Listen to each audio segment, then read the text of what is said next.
Welcome to Birds Watch Me, a channel where I give spoken word versions of original essays that I publish on my Substack, also titled Birds Watch Me. I hope you enjoy and thank you for being here.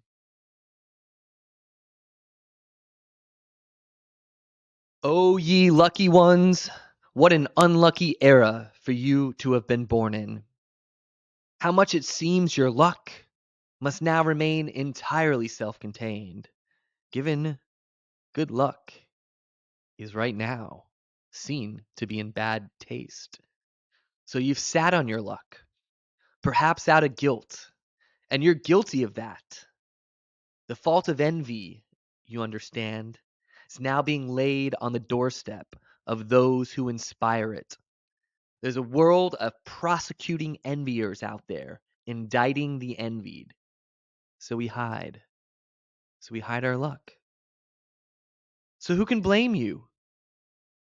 Lucky friends, when you feel compelled to wear a mask of disadvantage, when you accentuate the flavor of tragedy in every autobiographical sketch you give. Yeah, but the worst kind of conformity is when the lucky few try to fit in with the unlucky many. A generation of luckless leaders ensues.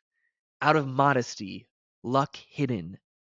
You've heard of the blind leading the blind, but do you know what's even worse? The unlucky leading the unlucky. Like anything valuable, luck is rare. If good luck were universal, there'd be no reason to even add the adjective good in front of it. Good is the gold mined from the depth of objective luck. Oh, but how much luck yields nothing but dull pebbles.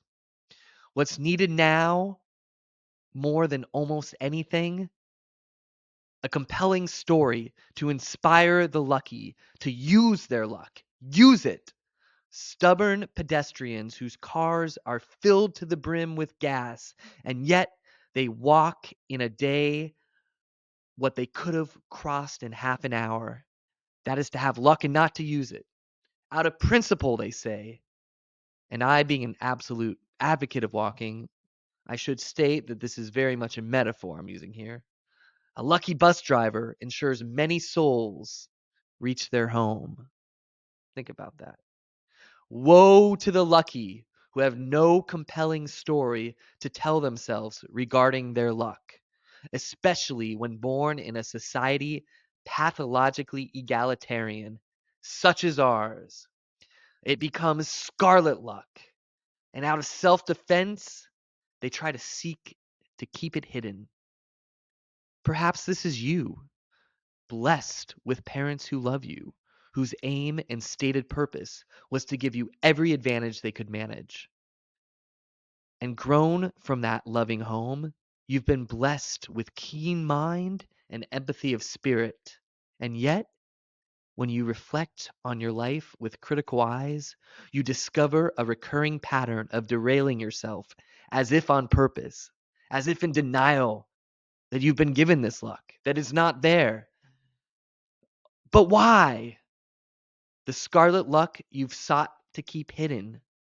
Why? Why do you hide? I mean, I think it's pretty obvious. Pathologically egalitarian society, as I said. A world that teaches all natural gifts can be no source of pride, especially those that distinguish you from a group. Conversely, natural gifts that align you with a group are to be more celebrated, insofar, of course, as the group is not prescribed or generally perceived as dominant. You know, if your natural gifts align you with a group perceived to be a victim group, that can be celebrated. Nothing else, no other luck can.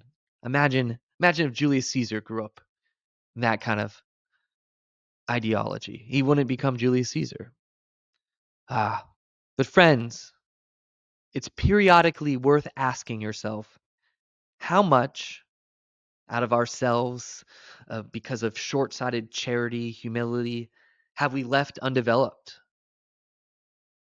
If we passed over our most admirable traits, do you think Doing that, stunting your growth, makes you a team player.